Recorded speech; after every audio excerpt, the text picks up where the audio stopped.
Cek satu.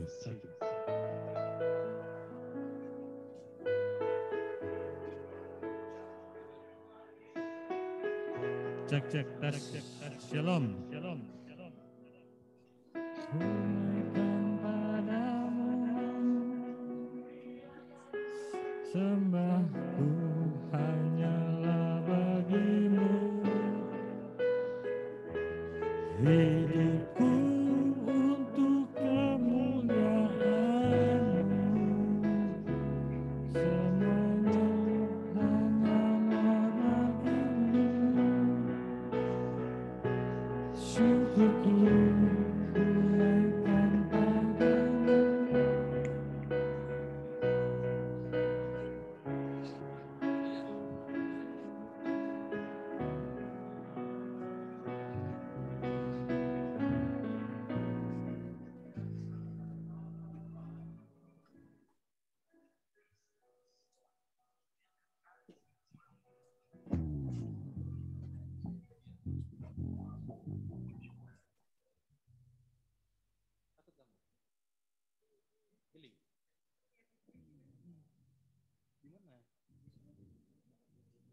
Oh ini.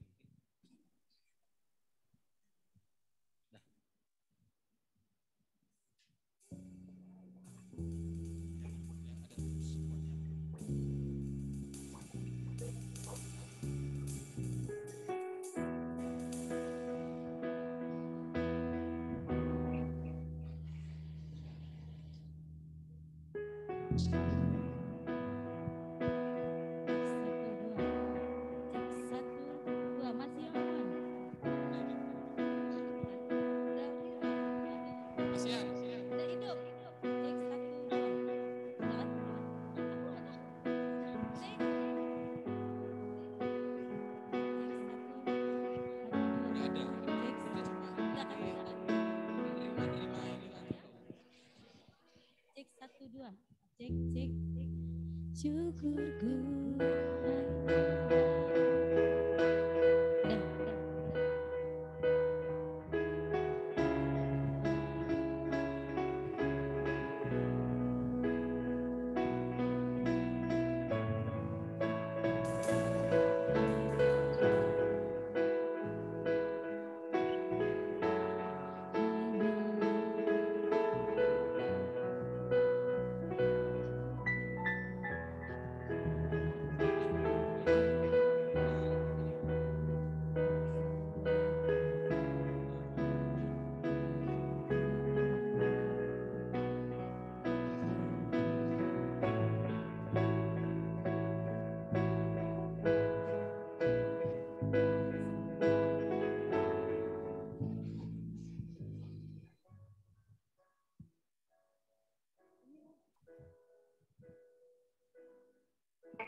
Satu dua satu.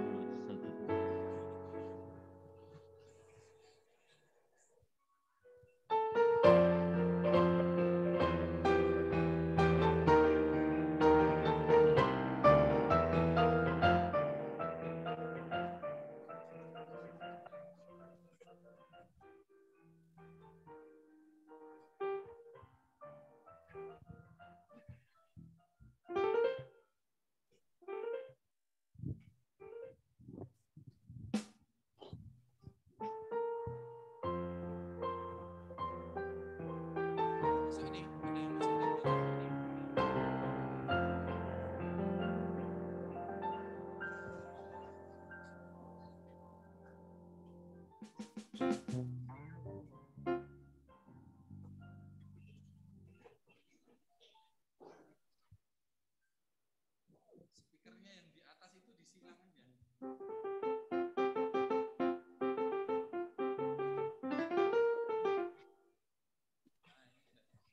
C.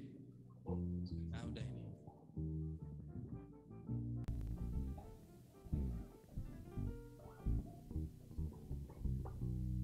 C.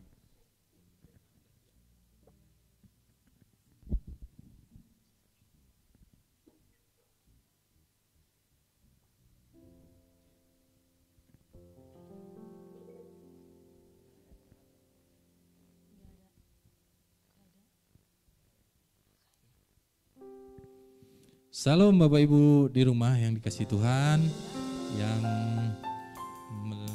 menyaksikan dan mengikuti ibadah via live streaming Zoom ataupun Facebook. Saya sambut shalom. Terima kasih. Mari kita satukan hati dalam doa untuk memulai ibadah kita. Mari. Bapa di surga, terima kasih Tuhan untuk penyertaan-Mu sepanjang minggu yang lalu Tuhan. Kami siap untuk menaikkan dan meninggikan nama-Mu Tuhan di tempat ini Tuhan. Terima kasih Tuhan, hanya bagi-Mu Tuhan kami serahkan segala perkara yang ada Tuhan. Terima kasih Tuhan, terima kasih. Terima kasih Yesus. Haleluya.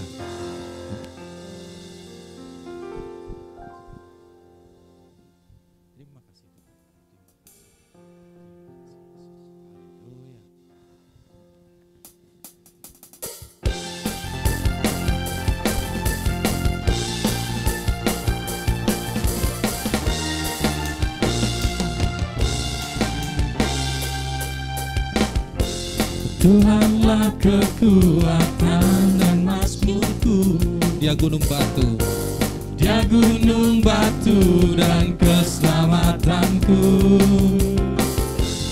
hanya padamu hatiku percaya. Kaulah menara dan kota perlindungan. Ku mau selalu bersyukur, ku mau selalu bersyukur, sebab cintamu padaku takkan pernah berubah.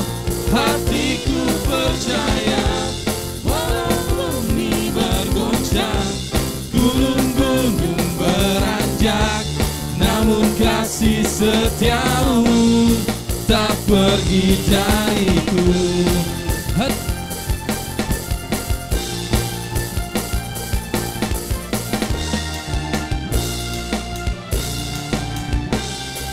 Tuhanlah kekuatan, Tuhanlah kekuatan dan mazmurku. Ya gunung batu, ya gunung batu dan keselamatanku. Hanya padamu hatiku percaya. Kaulah menara dan kota perlindungan. Ku mau selalu bersyukur, sebab cintamu padaku takkan pernah berubah. Hatiku percaya, walau bumi bergoncang, gunung-gunung beranjak, namun kasih setiamu tak pergi dariku. Ku mau selalu bersyukur, sebab cintamu padaku takkan pernah berubah. Hatiku percaya, walau bumi bergoncang, gunung-gunung beranjak, namun kasih setiamu tak pergi dariku. Ku mau selalu bersyukur, sebab cintamu padaku takkan pernah berubah. Hatiku percaya, walau bumi bergoncang, gunung-gunung beranjak, namun kasih setiamu tak pergi dariku. Oh, ku mau selalu bersyukur, sebab cintamu padaku takkan pernah berubah. Hatiku percaya, walau bumi bergoncang, gunung-gunung beranjak, namun kasih setiamu tak pergi darimu. Kasih setiamu tak pergi darimu.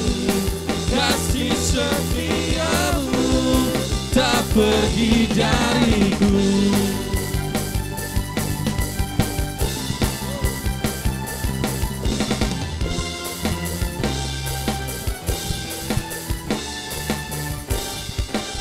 Haleluya. Persiapkan hati kita untuk kita beribadah.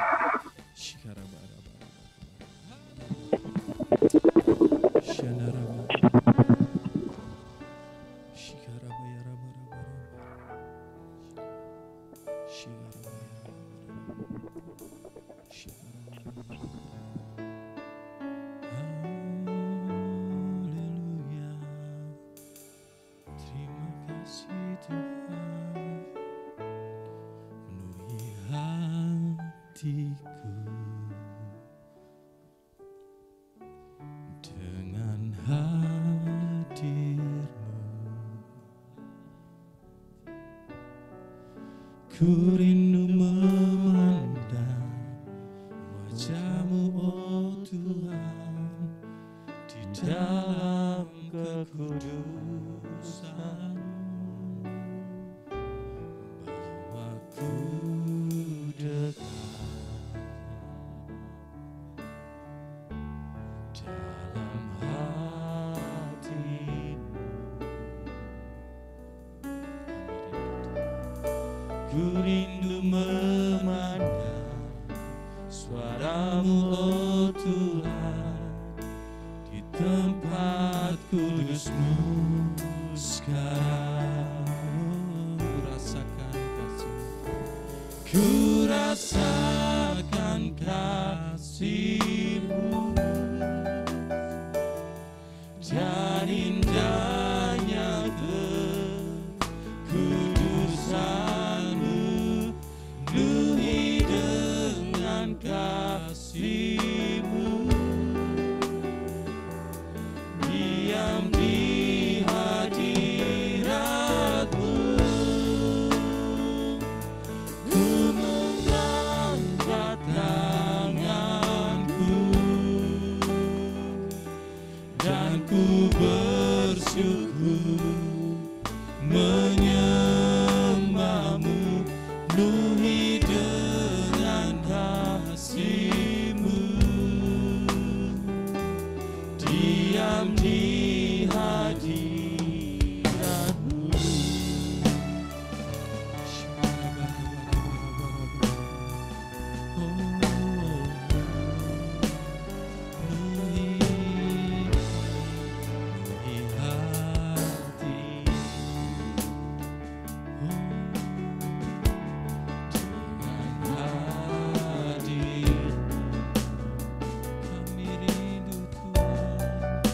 Ku rindu memandang wajah-Mu, oh Tuhan, di dalam kekudusan-Mu.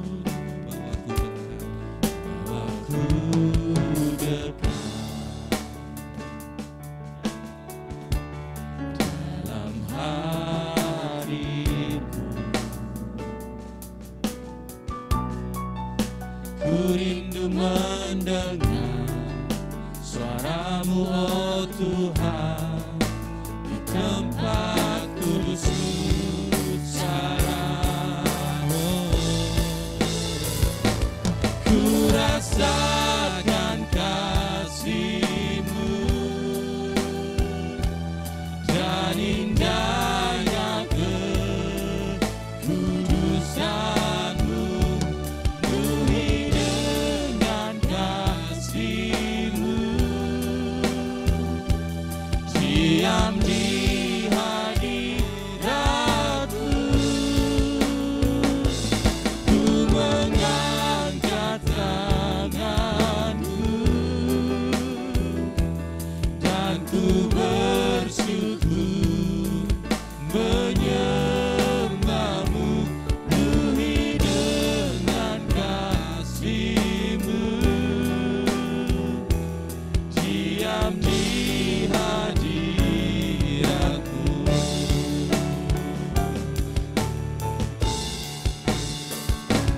Ku rasakan kasih-Mu, dan indahnya kekudusan-Mu, penuhi dengan kasih-Mu, diam di hadirat-Mu, ku mengangkat tanganku dan ku bersyukur menyembah-Mu, penuhi dengan kasih-Mu, diam di hadirat-Mu. Ku rasakan kasih-Mu, ku rasakan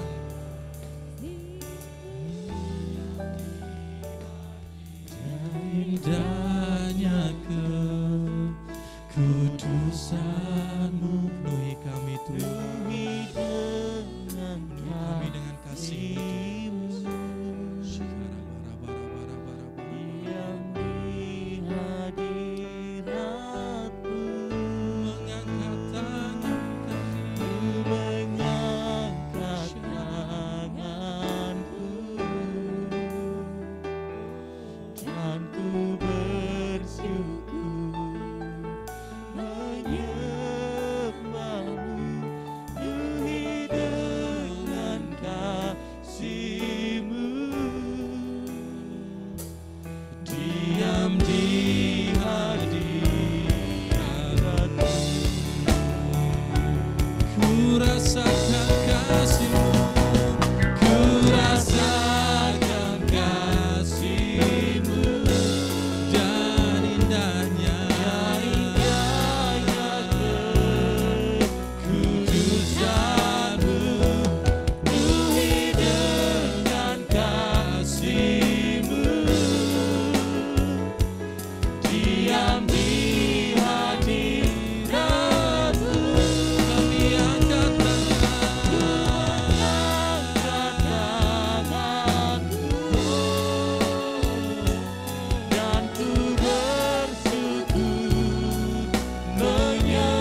menyembahmu, ku dengan kasih-Mu,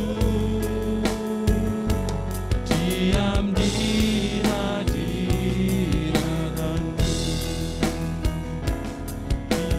dengan kasih-Mu, diam di hadirat-Mu, diam di hadirat-Mu.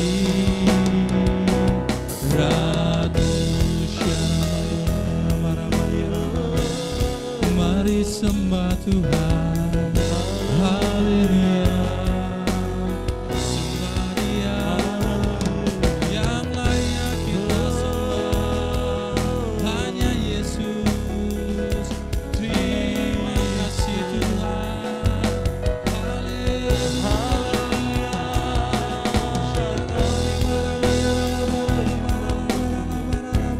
Kami sembah Kau, kami sembah Kau, Haleluya, haleluya, Engkau adalah yang layak disembah. Terima kasih Tuhan, kasih-Mu selalu setia Tuhan. Engkau ajaib, Engkau ajaib Tuhan. Syarabaya layak Kau yang layak kami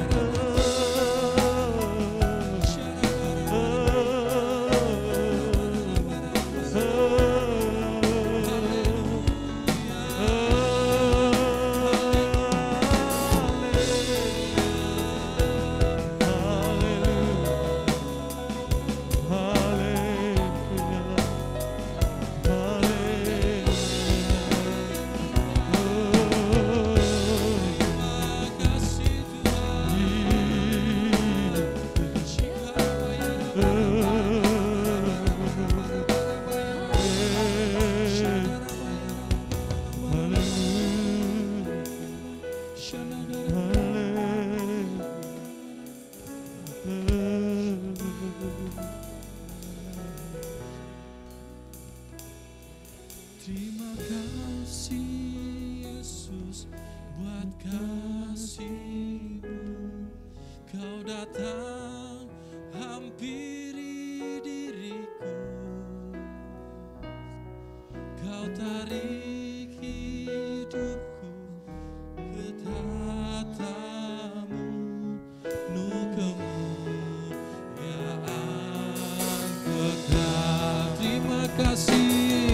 Terima kasih Yesus buat kasih-Mu. Kau datang hampiri diriku, Kau tarik hidupku ke tatamu, penuh kemuliaan kekal. Terima kasih Yesus buat kasih-Mu. Kau datang hampiri diriku, Kau tarik hidupku ke tatamu, kemuliaan kekal.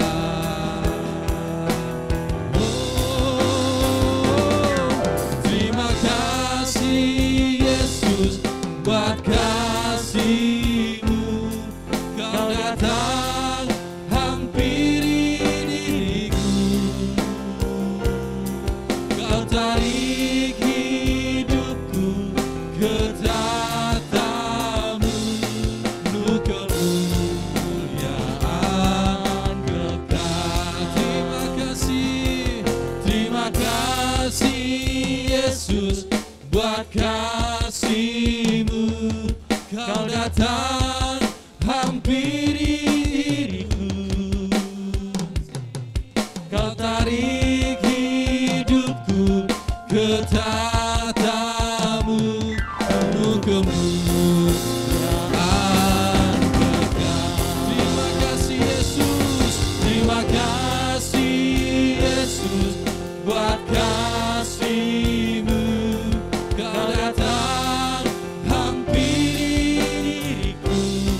Ketatamu penuh kemuliaan kekal, penuh kemuliaan kekal,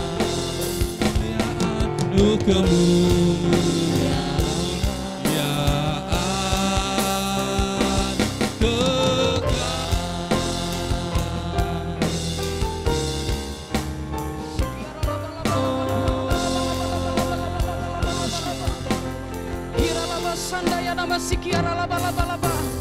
Anak domba yang duduk di tahta, anak domba yang duduk di tahta layak terima puji-pujian, hormat, kemuliaan sampai selama-lamanya. Haleluya, terpujilah Tuhan. Engkau memberkati Tuhan ibadah pagi ini dari awal pertengahan sampai akhir. Roh-Mu bertata atas pujian penyembahan kami. Roh-Mu Tuhan melawat kami yang ada di rumah-rumah, bahkan di tempat ini. Kuta Presenter, hadirat-Mu dinyatakan. Engkau Jehovah Syama, Engkau Allah Maha Hadir. Engkau hadir di rumah-rumah, melawat umat-Mu Tuhan. Oh, kami terima mujizat-Mu pagi ini. Kami terima kuasa-Mu pagi ini.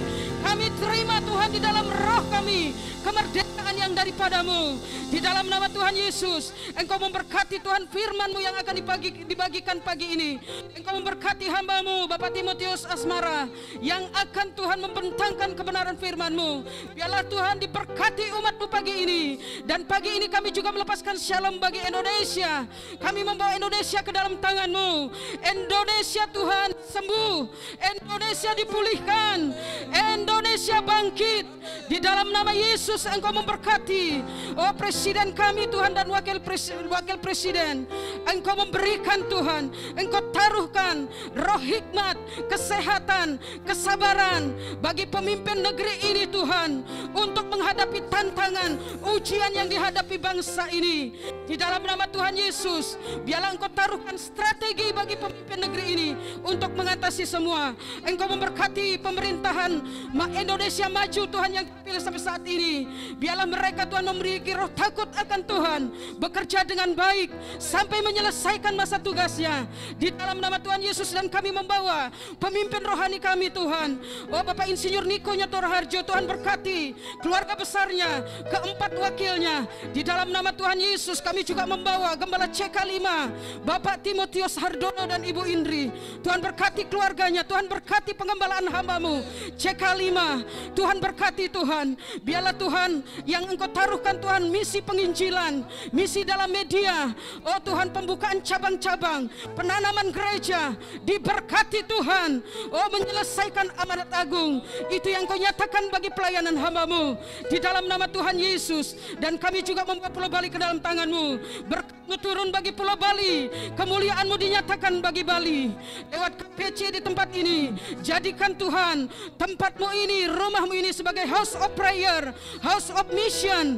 Nyatakan kuasa-Mu di tempat ini. Mujizat-mujizat yang kreatif dinyatakan di dalam nama Tuhan Yesus. Terima kasih Tuhan, terpujilah nama-Mu. Biarlah umat-Mu yang beribadah di rumah-rumah, mereka Tuhan menerima luar biasa Tuhan lawatan Allah pada pagi ini. Dan Engkau juga memberkati gembala di tempat ini, Bapak Timotius Asmara, dan begitu juga Ibu Ingrid Tan. Tuhan berkati gembala kami di tempat ini. Biarlah mereka berjalan dengan visi dan misi dari Tuhan. Bless family brings miracle, itu dinyatakan bagi umat-Mu yang ada di tempat ini. Kami menjadi saksi-Mu Tuhan di luar, kami menjadi saksi-Mu di akhir zaman ini. Di dalam nama Tuhan Yesus, terima kasih Tuhan, terpuji nama-Mu. Haleluya, haleluya.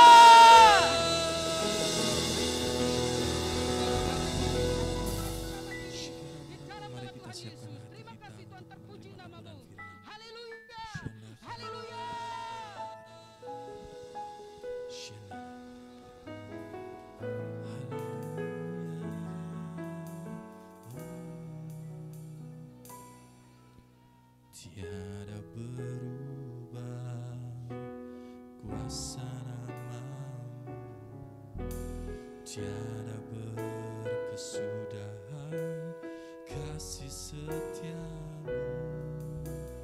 Apabila Tuhan sudah berfirman, terjadi selama ku menyembahmu. Ku percaya bahwa mujizat masih terjadi selama kau besertaku. Ku melihat ada mujizat setiap hari. Tiada berubah kuasa namamu, tiada berkesudahan kasih setiamu. Apabila Tuhan sudah berfirman, maka semuanya jadi.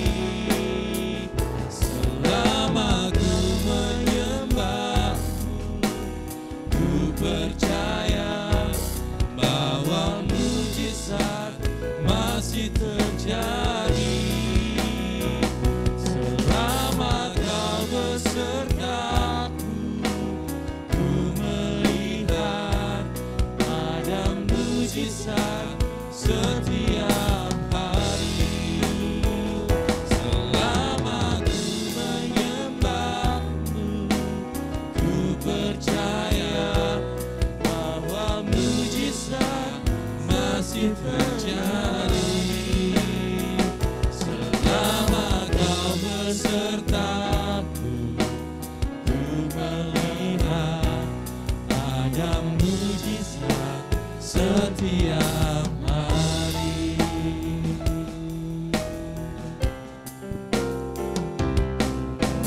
Tiada berubah kuasa namamu, tiada berkesudahan kasih setiamu. Apabila Tuhan sudah berfirman, maka semuanya jadi.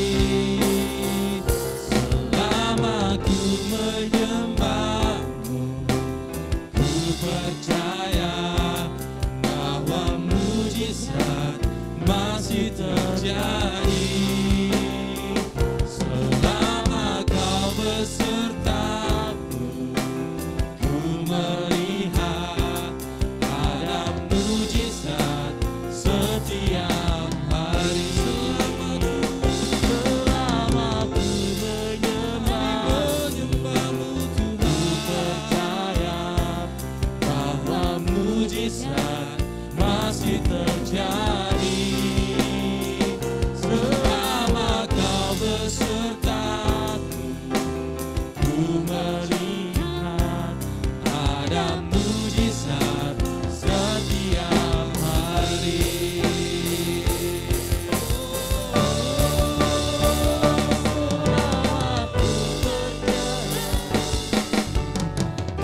Percaya bahwa mujizat masih terjadi. Selama kau besertaku, ku melihat ada mujizat setiap hari. Ada mujizat setiap hari. Ada mujizat setiap hari. Haleluya, haleluya, haleluya, haleluya. Terima kasih Tuhan, terima kasih Tuhan. Mujizat-Mu Tuhan setiap hari atas hidup kami Tuhan. Kami setiap hari Tuhan mau memuji dan menyembah-Mu Tuhan. Karena memang Kau yang layak dipuji dan disembah Tuhan. Mari Tuhan siapkan hati kami Tuhan untuk menerima kebenaran firman-Mu, urapi hamba-Mu, biar apa yang disampaikan Tuhan memang adalah isi hati-Mu Tuhan. Berkati jemaat-Mu semua, baik yang online maupun onsite. Mari Tuhan, biar penyertaan Allah sempurna, kesehatan yang daripada Tuhan sempurna atas setiap kehidupan kami. Di dalam nama Tuhan Yesus Kristus kami ucap syukur dan berdoa, haleluya. Amin. Saya ucapkan shalom dan selamat pagi bagi Bapak Ibu yang mengikuti ibadah online hari ini. Saya berdoa biar jemaat semua yang menyaksikan ibadah ini maupun yang tidak selalu dalam keadaan sehat dan disertai Tuhan. Judul khotbah hari ini adalah diurapi dalam bisnis dan pekerjaan. Sebelum saya masuk ke isi khotbah, di dunia ini setiap negara memiliki pasukan pengaman. Jadi setiap negara itu memiliki pasukan pertahanan yang mereka akan membela negaranya dari ancaman musuh. Dan setiap negara itu memiliki jumlah pasukan yang berbeda-beda, Bapak Ibu. Kalau saya lihat dalam ada 15 negara terbesar di dunia ini yang memiliki tentara atau pasukan pertahanan yang paling banyak. Ternyata pasukan pertahanan di setiap negara itu beda-beda dan saya pada awalnya berpikir bahwa jumlah tentara mungkin Cina dan India itu adalah yang terbanyak di dunia ini. Karena apa? Karena jumlah penduduk mereka sangat banyak, ya. Mereka adalah populasi nomor 1 dan 2 yang terbesar di dunia. Tetapi setelah saya lihat data di internet gitu ya, saya salah saudara ya. Ternyata pasukan pertahanan di dunia itu yang paling banyak tentaranya itu adalah Vietnam, Bapak Ibu. Vietnam itu memiliki kurang lebih 6,4 juta tentara dibandingkan jumlah penduduknya cuma 93 juta. Coba saudara bandingkan dengan Cina atau Tiongkok yang memiliki 4,5 juta tentara dengan jumlah penduduk 1,4 miliar. Kalau dibuat perbandingan satu tentara dibandingkan penduduk, kalau Vietnam itu berarti satu tentara dia membela 15 penduduknya. Sedangkan untuk Tiongkok 1 dibanding 310. Bagaimana dengan Indonesia?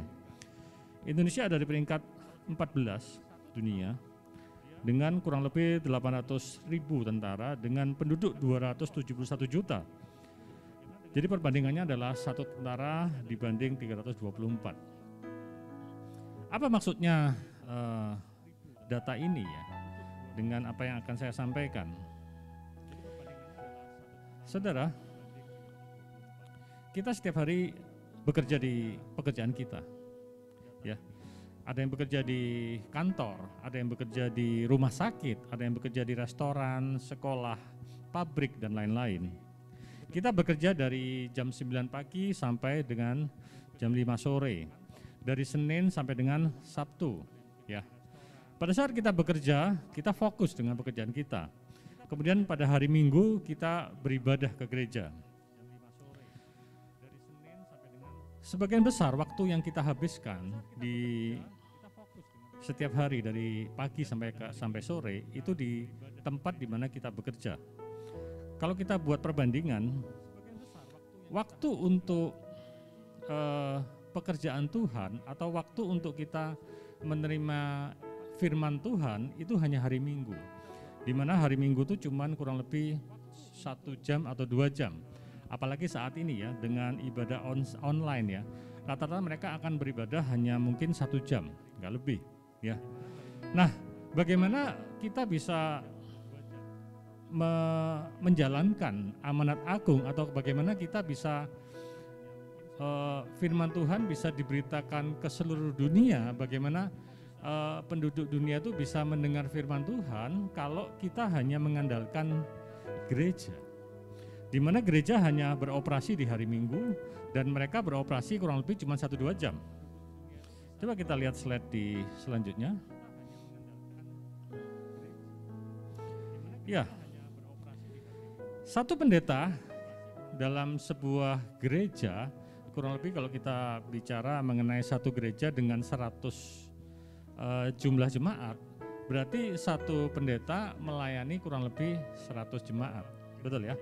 Jadi 1 dibanding 100, kayak yang tadi saya ceritakan mengenai penduduk dibandingkan tentara dari setiap negara. Nah, itu kalau di gereja atau di mana ada orang-orang Kristen di situ. Tapi bagaimana kalau kita bicara mengenai orang non-Kristen atau orang-orang yang di luar sana yang mungkin tidak ke gereja?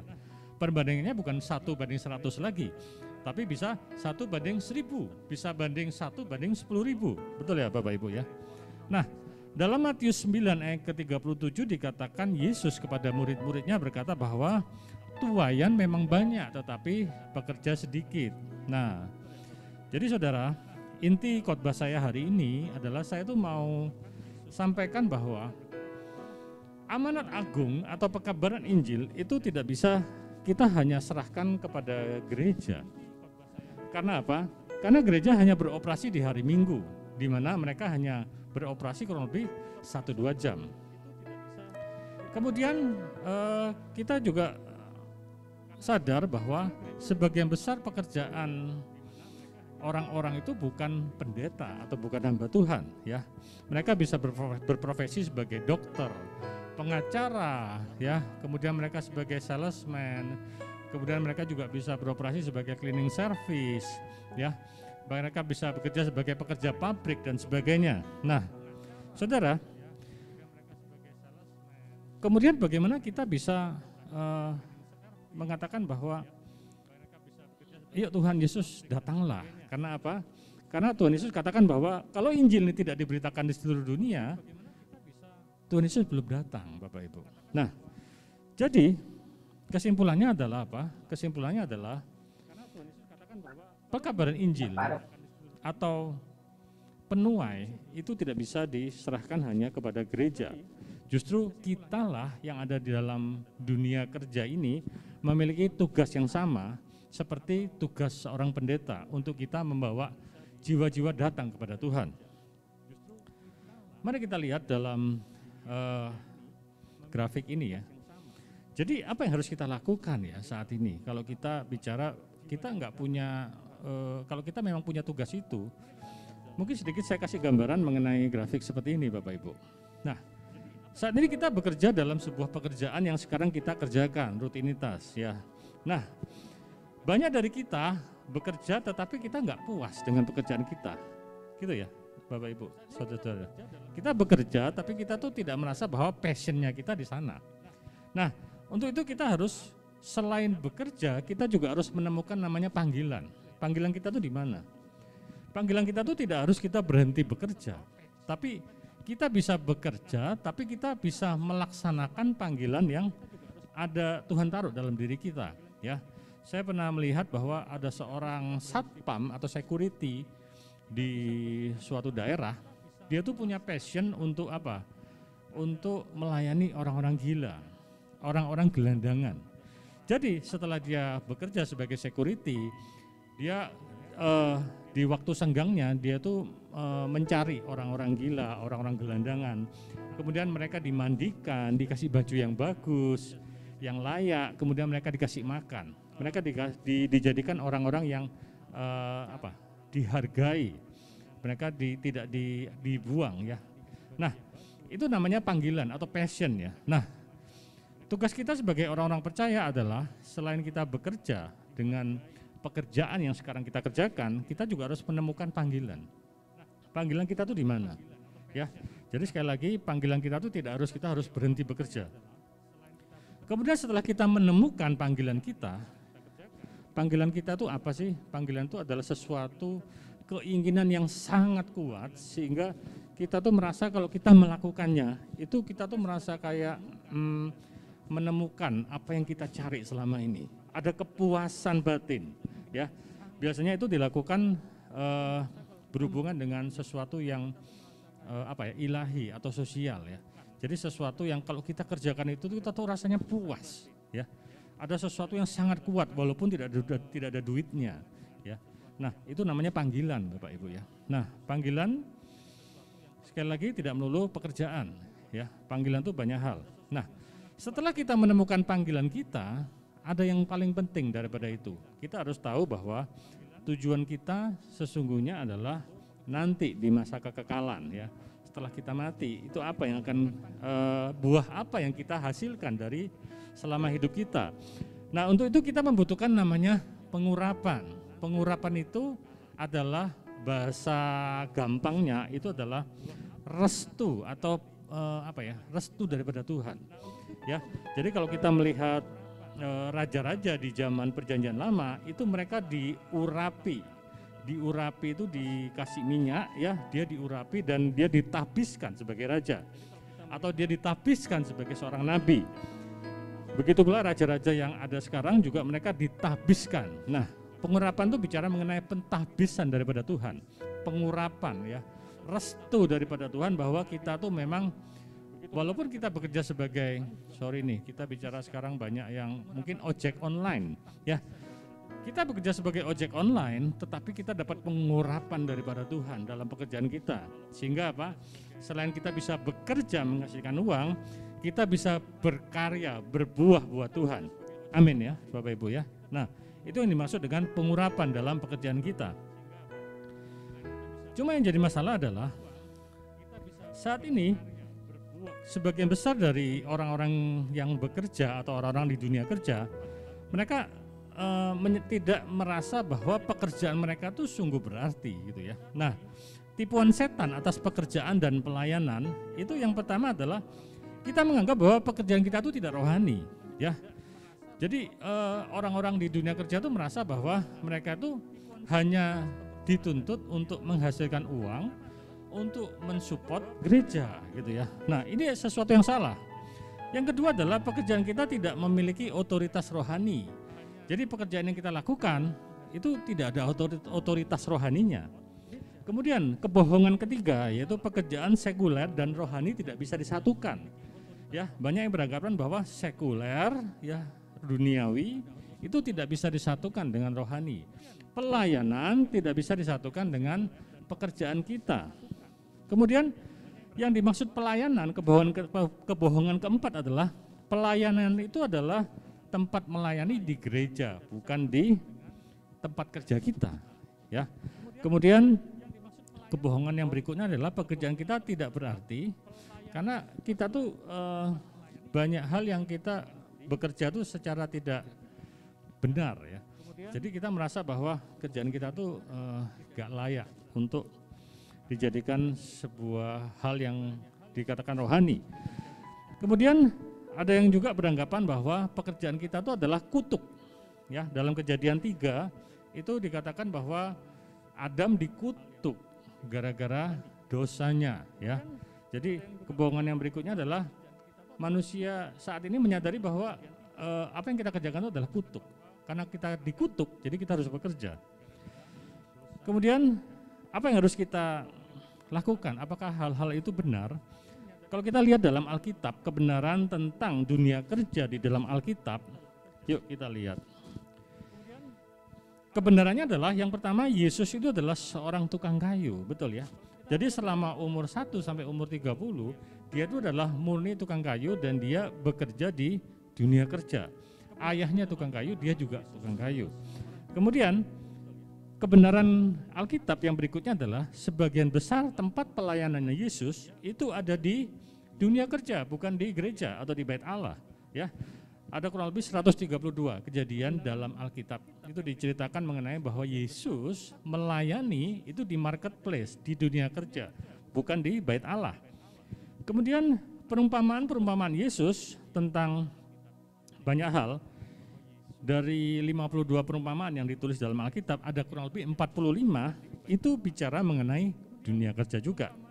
Kemudian 40 perjumpaan ilahi yang terjadi dalam Kisah Para Rasul. Ada Paulus bertemu Tuhan, kemudian Cornelius, kemudian Petrus dan sebagainya. Kisah-kisah itu adalah pertemuan ilahi dan mujizat-mujizat itu terjadi bukan di bait Allah, tapi terjadi di dunia kerja juga. Ya, 39 di antara 40 terjadinya di dunia kerja. Kemudian yang berikutnya adalah kebenaran berikutnya adalah hampir semua murid yang direkrut Tuhan Yesus itu adalah orang-orang yang memang bekerja secara sekuler, ya. Ada yang nelayan, ada yang pemungut cukai dan sebagainya. Nah, mereka adalah semuanya orang-orang yang bekerja di dunia kerja. Kemudian tidak cuma 12, ternyata Tuhan Yesus itu pernah mengutus 70 murid. Betul ya? Di kisah di Lukas pasal yang ke-10 dikatakan bahwa Yesus pernah mengutus 70 murid dan mereka mengusir setan, menyembuhkan orang sakit. Jadi murid-murid Yesus tidak cuma 12, tapi ada kurang lebih ada lagi 70. Nah, 70 ini tidak banyak diceritakan di dalam Alkitab, tetapi 70 ini tidak mengikuti Yesus selalu seperti yang 12. Dan para penafsir menceritakan bahwa 70 murid ini adalah orang-orang yang memang masih tetap dalam pekerjaannya di dunia sekuler, tapi mereka adalah murid-murid Yesus.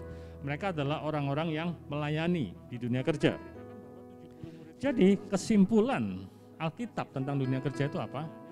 Yang pertama adalah dalam Kolose pasal 1 ayat yang ke-19 sampai ke-20, mari kita baca. Jadi kesimpulan Alkitab tentang dunia kerja itu apa? Yang pertama adalah dalam Kolose pasal 1 ayat yang ke-19 sampai ke-20, mari kita baca. Kolose pasal yang pertama ayat yang ke-19 sampai ke-20 dikatakan bahwa karena seluruh kepenuhan Allah berkenan diam di dalam Dia, dalam Yesus, dan oleh Dialah Ia memperdamaikan segala sesuatu dengan dirinya, baik yang ada di bumi maupun yang ada di sorga, sesudah Ia mengadakan perdamaian oleh darah salib Kristus. Jadi maksudnya adalah Yesus tidak hanya menebus dosa manusia, tapi Dia juga menebus dunia kerja yang selama ini dunia rohani itu dihandle atau dilayani oleh para imam ya, para imam-imam di Bait Allah. Tetapi Yesus merubah itu semua, mendobrak itu semua, bahwa Yesus menebus bukan cuma keselamatan kita ya setelah kita mati, tapi juga di dunia kerja. Dia mengatakan bahwa dunia kerja dan rohani, sekuler dan rohani itu bukan berbeda, itu adalah sebuah kesatuan. Pekerjaan kita pun adalah rohani. Ya, kemudian yang kedua, setiap pekerjaan kita tuh memiliki tujuan ilahi ya. Jadi mari kita lihat dalam Matius pasal yang 21 ayat yang ke-1 sampai ke-3. Matius pasal 21 ayat yang pertama sampai ke-3 itu adalah kisah di mana beberapa saat sebelum Yesus naik keledai masuk ke Yerusalem. Itu kisah sangat terkenal di mana Yesus dielulukan waktu masuk Yerusalem. Nah, ada cerita sebelum masuk ke Yerusalem ya. Ceritanya tuh demikian. Ketika Yesus dan murid-muridnya telah dekat ke Yerusalem dan tiba di Betfage yang terletak di Bukit Zaitun, Yesus menyuruh dua muridnya dengan pesan, pergilah ke kampung yang di depanmu itu, dan di situ kamu akan segera menemukan seekor keledai, betina tertambat dan anaknya ada dekatnya. Lepaskanlah keledai itu dan bawalah keduanya kepadaku, dan jikalau ada orang yang menegur kamu, katakanlah Tuhan memerlukannya, Ia akan segera mengembalikannya. Saudara, kalau kita baca ayat ini, itu kita mungkin agak bingung ya. Kok Tuhan Yesus ini ngapain sih gitu ya? Tiba-tiba suruh ngambil keledainya orang gitu ya. Nah, ternyata ada makna rohani di situ ya saudara ya. Jadi keledai itu bicara mengenai sebuah alat transportasi buat sebuah pekerjaan atau sebuah bisnis, betul ya? Jadi kalau orang zaman dulu itu mereka nggak punya mobil, mereka punyanya keledai. Keledai itu sangat berguna dan itu sangat bermanfaat karena mereka akan dipakai untuk membawa berbagai macam barang ya. Dan keledai ini hebat, dia itu kuat, perjalanan jauh dan dia kuat kalau diberi beban yang berat-berat ya. Walaupun dikatakan banyak orang mengatakan bahwa keledai itu adalah binatang yang bodoh. Keledai itu bukan binatang yang bodoh saudara. Keledai itu adalah binatang yang cerdas sebenarnya ya. Kenapa ya? Karena keledai itu hanya mau membawa beban kalau itu memang dikatakan bahwa itu memang tugasnya gitu ya. Nah, ada sebuah legenda mengenai keledai. Ini saya juga baru tahu dan saya cukup tertarik dengan legenda ini ya. Keledai itu di punggungnya itu memiliki sebuah tanda seperti tanda salib ya di punggungnya ya, seperti gambar ini. Jadi keledai itu memiliki seperti tanda salib di punggungnya. Itu saya nggak tahu itu benar atau dicocok-cocokkan ya, tapi ini saya cuma cerita aja ya, legenda yang ada bahwa setelah Yesus masuk ke Yerusalem ya, kan keledai itu ditinggal. Nah pada waktu keledai ditinggal ya, itu Tuhan Yesus habis itu disalib. Nah salibnya itu mengenai keledai dan keledai itu mendapat bayangan dari salibnya. Itu legenda ya, dan itu sebenarnya nggak ada di Alkitab ya. Saudara boleh percaya atau boleh tidak. Tapi yang dimaksud di sini adalah ternyata keledai itu istimewa ya. Keledai itu pernah dipakai oleh Yesus masuk ke Yerusalem. Keledai itu dipakai dalam pelayanan Yesus. Nah, maksudnya adalah keledai itu adalah alat transportasi buat orang-orang bisnismen, orang-orang yang bekerja. Dan Tuhan Yesus mau katakan bahwa Yesus membutuhkan saudara dan saya yang bekerja di marketplace. Tuhan Yesus membutuhkan saudara yang saat ini bekerja sebagai dokter. Tuhan Yesus membutuhkan saudara yang bekerja sebagai pengusaha. Tuhan Yesus membutuhkan saudara yang bekerja sebagai pengacara atau sebagai driver taksi dan sebagainya. Jadi Tuhan Yesus mau katakan bahwa Tuhan Yesus membutuhkan saudara dalam pelayanan untuk memberitakan kabar baik, untuk memberitakan Injil. Jadi saudara nggak perlu berhenti dalam pekerjaan saudara untuk menjadi seorang pendeta, tapi Anda bisa melakukan pekerjaan saudara dan Anda mendapat pengurapan dalam pekerjaan saudara dan Anda bisa melayani dalam pekerjaan saudara. Nah, itu yang paling penting. Berikutnya, kemudian bagaimana kita memahami panggilan kita di dunia kerja. Dalam Efesus pasal yang kedua ayat yang ke-10, Tuhan Yesus katakan bahwa, ini Paulus mengatakan bahwa karena kita ini buatan Allah, diciptakan dalam Kristus Yesus untuk melakukan pekerjaan baik yang dipersiapkan Allah sebelumnya. Ia mau supaya kita hidup di dalamnya. Jadi dikatakan bahwa kita tuh sebelumnya sudah direncanakan Tuhan dan kita tuh sudah dipersiapkan untuk melakukan pekerjaan yang baik. Jadi dalam bisnis, dalam pekerjaan yang sekarang kita lakukan, kita tuh dipersiapkan untuk melakukan pekerjaan-pekerjaan yang baik ya untuk Tuhan. Dalam Matius pasal yang ke-28 ayat ke-18 sampai ke-19, ini adalah panggilan buat bukan hanya sebagai pendeta, tapi ini panggilan buat semua murid Kristus ya. Kalau kita semua orang Kristen menyadari bahwa kita murid Kristus, kita mempunyai panggilan ini ya. Yesus mendekati mereka dan berkata, kepadaku telah diberikan segala kuasa di surga dan di bumi. Karena itu pergilah, jadikanlah semua bangsa muridku dan baptislah mereka dalam nama Bapa, Anak, dan Roh Kudus. Jadi untuk memahami panggilan kita sebagai orang-orang percaya adalah kita harus menjalankan perintah Tuhan, amanat agung. Walaupun kita bukan pendeta, kita mempunyai kewajiban yang sama sebagai murid Kristus, yaitu memberitakan Injil supaya mereka percaya kepada Yesus dan diselamatkan. Berikutnya, sedikit kisah mengenai urapan yang diterima oleh Yusuf. Bagaimana kalau kita melihat kisah daripada Yusuf, Yusuf itu adalah orang biasa, ya, orang biasa yang hidupnya menderita selama kurang lebih 13 tahun, ya. Hidupnya menderita dan akhirnya tiba-tiba dia menjadi wakil raja, ya. Nah, itu adalah sebuah cerita yang sangat luar biasa ya, sangat menarik ya. Nah, untuk kita bisa menjadi seperti Yusuf, dapat pengurapan seperti Yusuf ya, itu ada 4 tes saudara ya, supaya kita mungkin bisa kita mulai belajar menerapkan itu. Kenapa? Kalau kita bisa mengikuti atau kita bisa lulus dari 4 tes ini, kita nggak jauh-jauh lah seperti Yusuf gitu ya. Amin Bapak Ibu ya, amin ya. Nah, jadi apa sih? Ada 4 tes yang dialami oleh Yusuf. Sebelumnya, dalam Kejadian 37 ayat yang kedua, banyak orang mengatakan bahwa Yusuf nih dulunya tuh orang nggak baik. Orang yang suka melaporkan kejelekan saudara-saudaranya ya. Tapi apa itu benar sih ya? Yuk kita lihat dalam Kejadian pasal yang ke-37 ayat yang kedua. Inilah riwayat keturunan Yakub. Yusuf tatkala berumur 17 tahun, jadi masih muda, biasa mengembalakan kambing domba bersama dengan saudara-saudaranya, anak-anak Bilha dan Silpa, kedua istri ayahnya. Dan Yusuf menyampaikan kepada ayahnya kabar tentang kejahatan saudara-saudaranya. Saudara, kalau kita lihat dalam ayat ini, sebenarnya Yusuf itu adalah seorang anak yang dididik takut akan Tuhan sejak kecilnya oleh Yakub, ayahnya.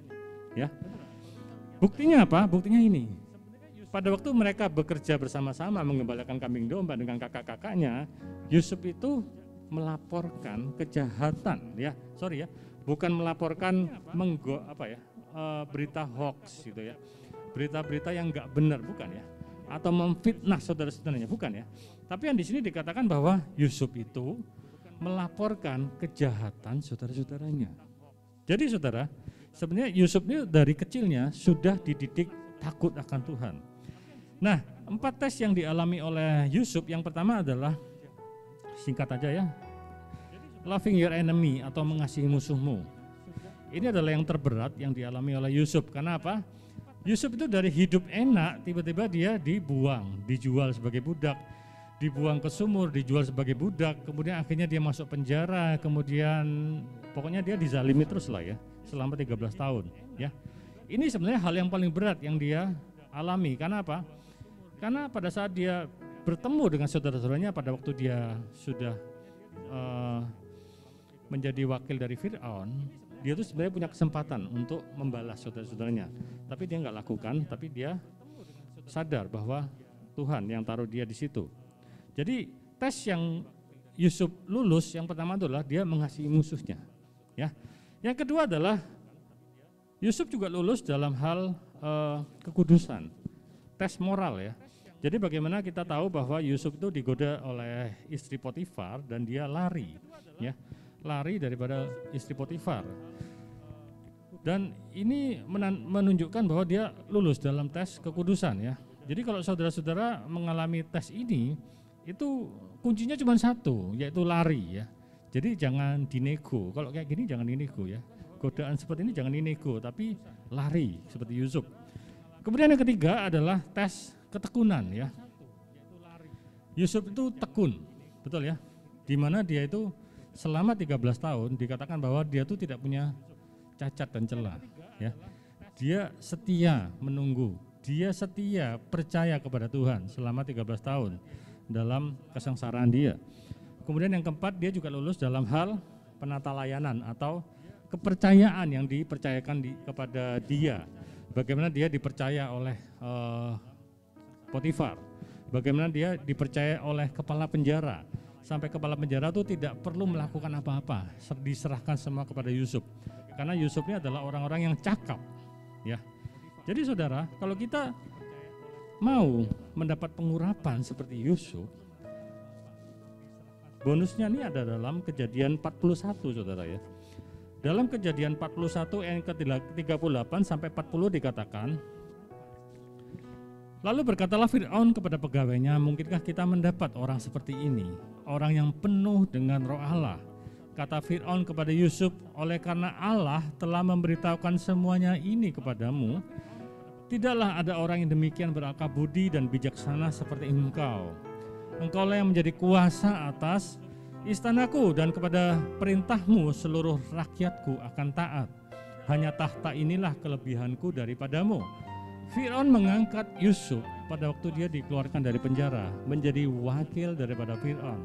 Fir'aun katakan bahwa yang menjadi beda antara engkau dan aku hanya tahta ini. Jadi semua apa yang dikatakan Yusuf itu sama dengan apa yang dikatakan Fir'aun. Semua rakyat Mesir harus taat kepada Yusuf ya. Nah, jadi saudara, bagaimana kita sebagai orang-orang yang bekerja di dunia sekuler, kita bisa mendapat pengurapan seperti pengurapan Yusuf ya. Contoh lain dalam kitab Alkitab itu kita lihat dalam 1 Samuel pasal yang ke-16 sampai ayat yang ke-12 sampai ke-13 itu mengenai pengurapan Daud. Daud itu diurapi bukan karena dia itu gagah perkasa, bukan. Daud diurapi itu bukan karena dia itu punya koneksi dengan Saul, bukan. Atau dia punya koneksi dengan Nabi Samuel, enggak juga. Tapi Daud diurapi karena dia punya hati yang berkenan di hadapan Tuhan. Jadi kalau kita lihat dua contoh ini, Daud mendapat pengurapan, mendapat kasih daripada Tuhan karena dia adalah orang yang dikenan oleh Tuhan. Begitu pula Yusuf. Nah, saudara, kunci untuk kita mendapat pengurapan daripada Tuhan, baik itu di pekerjaan kita, baik itu dalam pelayanan kita adalah harus menjadi orang-orang yang berkenan di hadapan Tuhan, orang-orang yang Tuhan berkenan atas hidupmu, orang berkenan atas pekerjaanmu, orang berkenan atas pelayananmu. Dan percayalah saudara, kita akan mendapat pengurapan itu. Amin saudara ya. Nah, saya tutup. Jadi saudara, pekerjaan kita itu adalah pelayanan kita. Kalau kita punya seorang manajer, kita punya 10 anak buah. 10 anak buah itu adalah jemaat kita. Kalau Anda seorang sopir taksi, Anda punya penumpang. Penumpang itu adalah jemaat saudara. Kalau Anda sebagai seorang pengacara, klien Anda itu adalah jemaat saudara. Saudara, saya berdoa, mulai hari ini mari kita sadari sama-sama bahwa kita tidak bisa mengandalkan sebuah gereja yang hanya beroperasi di hari Minggu seperti ini. Kita juga tidak bisa mengandalkan seorang pendeta yang harus punya titel sarjana teologi untuk menjalankan misi amanat agung. Kita tidak bisa mengandalkan hamba-hamba Tuhan yang di gereja yang jumlahnya 1:100 seperti tadi hanya untuk biar mereka bisa mendengar Injil. Tapi pendeta, saya itu tidak punya kemampuan teologi ya. Saudara, kalau kita lihat bagaimana Yesus melayani dalam Injil, bagaimana murid-murid Yesus melayani orang-orang, mereka nggak perlu pelajaran teologi yang tinggi, saudara. Ya saudara ya. Mereka tuh hanya perlu percaya, mereka hanya perlu taat, mereka hanya perlu diurapi oleh Roh Kudus, dan Roh Kudus yang bekerja buat mereka. Karena apa? Ini pekerjaan Tuhan, saudara. Ini nggak perlu teori-teori yang tinggi-tinggi. Karena apa? Justru semakin banyak ilmu teologi ya, justru makin banyak perpecahan. Betul ya, Bapak Ibu ya. Makin tinggi teologi seorang itu tidak membawa banyak orang datang kepada Tuhan, bukan. Tapi justru makin banyak orang pecah. Mereka tidak mau ke gereja gara-gara apa? Gara-gara tidak setuju dengan doktrinnya. Nah, saya percaya Tuhan Yesus datang ke dunia tidak membawa doktrin-doktrin yang susah-susah.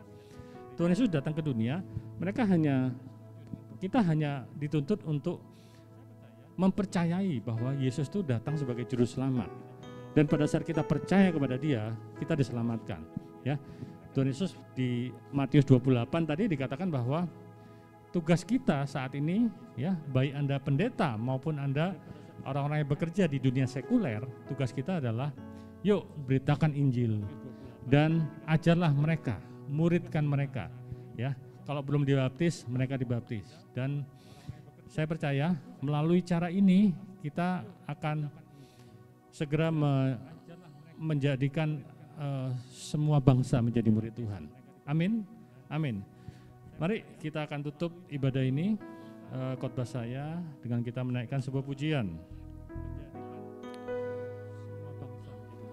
Haleluya, haleluya. Kita harus bersyukur kepada Tuhan atas segala yang Tuhan sudah berikan kepada kita. Apapun itu pekerjaan kita, apapun itu bisnis kita, mari kita mengucap syukur karena Tuhan sudah percayakan itu buat kita, dan tugas kita adalah saat ini adalah kita melakukan apa yang menjadi perintah Tuhan di pekerjaan kita, di bisnis kita, di pelayanan kita, supaya makin banyak orang datang kepada Tuhan. Amin. Haleluya.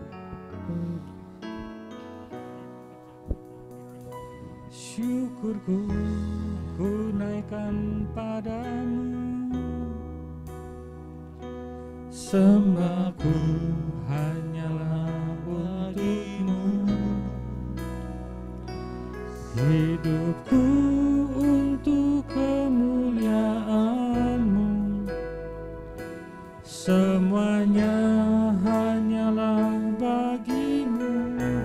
katakan syukurku, syukurku ku naikkan padamu,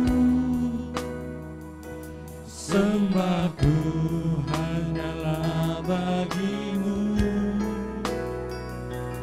hidupku untuk kemuliaan-Mu, semuanya hanyalah bagimu. Katakan syukurku, syukurku ku naikkan padamu, sembahku, sembahku hanyalah bagimu, hidupku untuk kemuliaan-Mu, semuanya hanyalah bagimu, hidupku untuk kemuliaan-Mu, semuanya hanyalah bagimu, hidupku untuk kemuliaan-Mu, semuanya hanyalah bagimu. haleluya, haleluya, haleluya, haleluya, haleluya.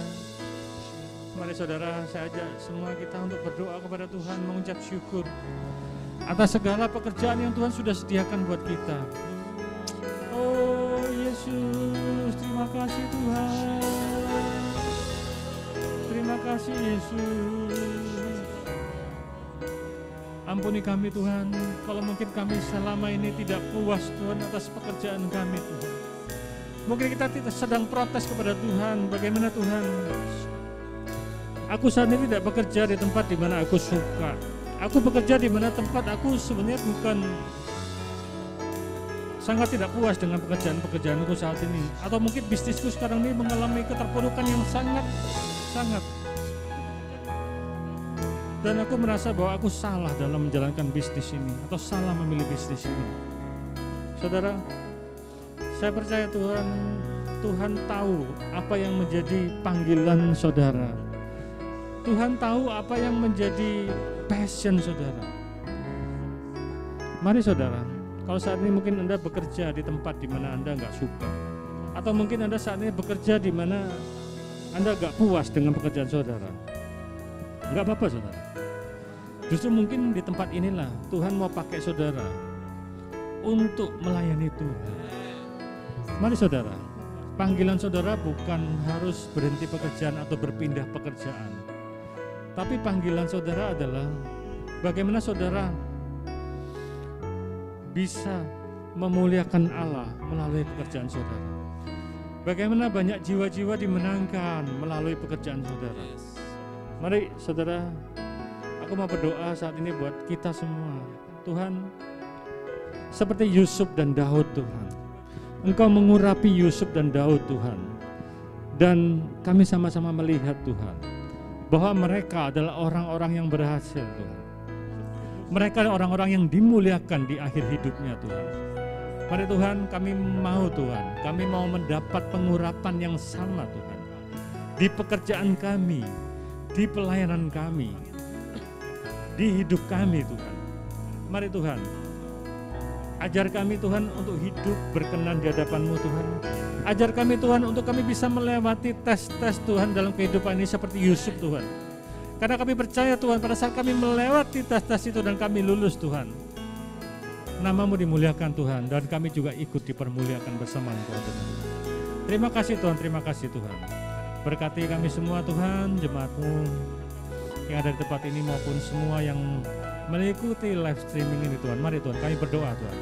Engkau yang saat ini sedang tidak bekerja atau sedang di PHK atau Anda sedang mencari pekerjaan, aku berdoa di dalam nama Yesus, Tuhan akan berikan pekerjaan yang terbaik buat engkau.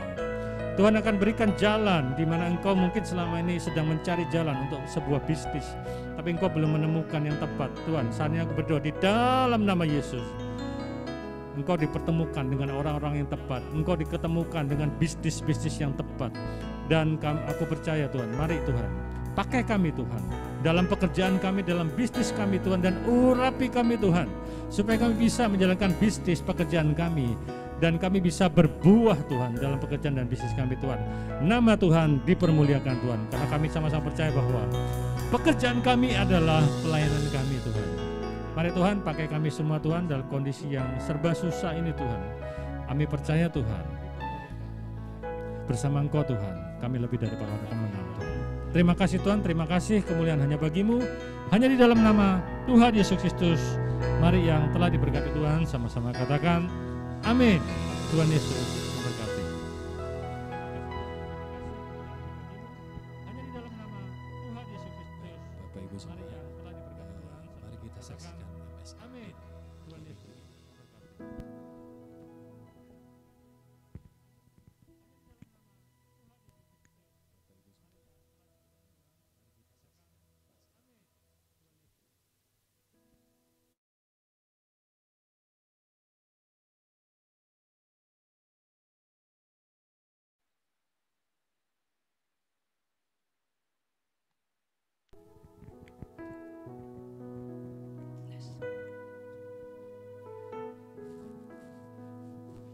Puji Tuhan. Shalom Bapak Ibu yang terkasih dalam Tuhan, sudah diberkati Tuhan, katakan amin. Haleluya. Saudara yang ada di rumah-rumah, kami menyapa Bapak Ibu yang ada di rumah-rumah. Puji Tuhan. Dan juga yang ikut live streaming Facebook, kami menyapa. Yang ada di rumah-rumah, percayalah bahwa hari-hari ini Tuhan sedang bekerja luar biasa dan menyatakan kemuliaan di rumah-rumah. Haleluya. Mari kita akan menyaksikan MS Update buat minggu ini.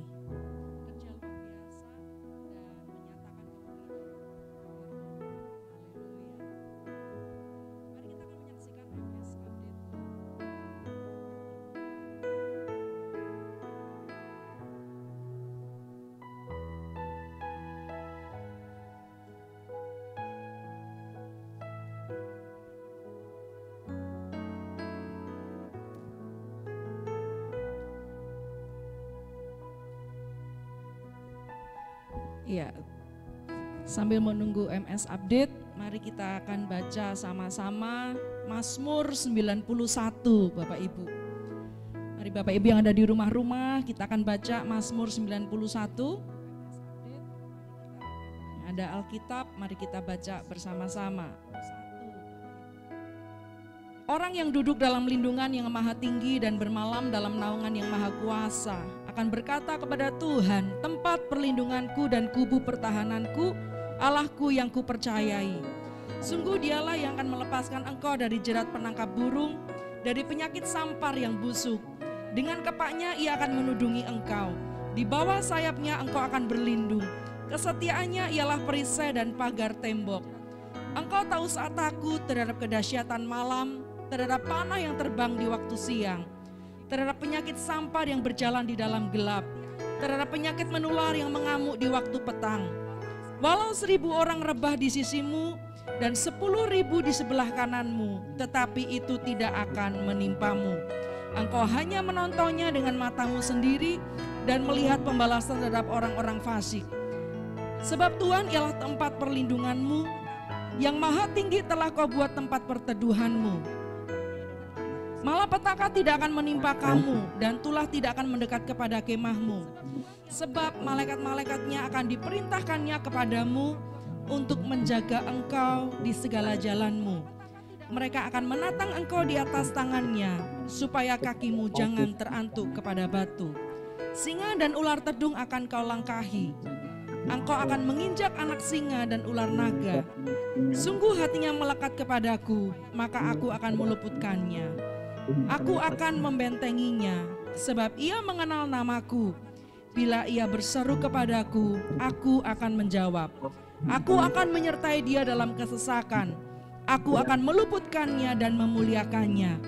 Dengan panjang umur akan kukenyangkan dia, dan akan kuperlihatkan kepadanya keselamatan daripadaku. Katakan amin. Baik, kita akan mengakhiri.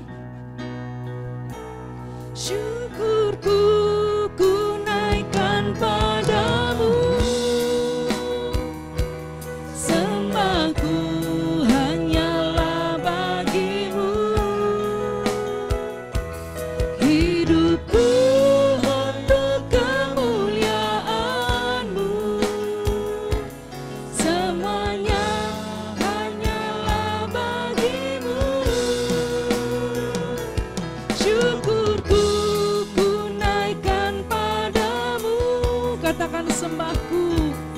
sembahku hanyalah bagimu. Hidupku untuk kemuliaan-Mu, semuanya hanyalah bagimu. Hidupku untuk kemuliaan-Mu, semuanya hanyalah bagimu. Hidupku untuk kemuliaan-Mu, semuanya hanyalah bagimu. Haleluya. Mari engkau yang ada di rumah-rumah, bukalah kedua tanganmu dan arahkan hatimu kepada Tuhan. Tuhan memberkati engkau dan melindungi engkau. Tuhan menyenari engkau dengan wajahnya dan memberi engkau kasih karunia. Tuhan menghadapkan wajahnya kepadamu dan memberi engkau damai sejahtera. Kau yang ada di rumah-rumah, percayalah bahwa Tuhan memberkati rumah tanggamu. Tuhan memberkati keluargamu. Tuhan memberkati engkau dan seisi rumahmu dengan kesehatan. Segala sakit penyakit tidak akan mendekat kepada kemahmu. Dan percayalah mulai hari dan sampai selama-lamanya berkat Tuhan melimpah. Tuhan buat berhasil semua yang engkau kerjakan. Di dalam nama berkat Bapa, Putra dan Roh Kudus. Di dalam nama Tuhan Yesus Kristus. Haleluya. Mari kita semua yang percaya sudah terima berkat Tuhan. Mari bersama berkata amin. Selamat berhari Minggu Bapak Ibu Saudara yang terkasih. Tuhan Yesus memberkati. Sampai jumpa lagi di hari Minggu depan. Masih PPKM ya, kita ibadah online. Saudara yang Zoom boleh lambaikan tangan. Ya, sampai jumpa lagi Mbak Ilu, Niluh Ratna juga. Puji Tuhan. Haleluya. Tuhan Yesus memberkati. Terima kasih.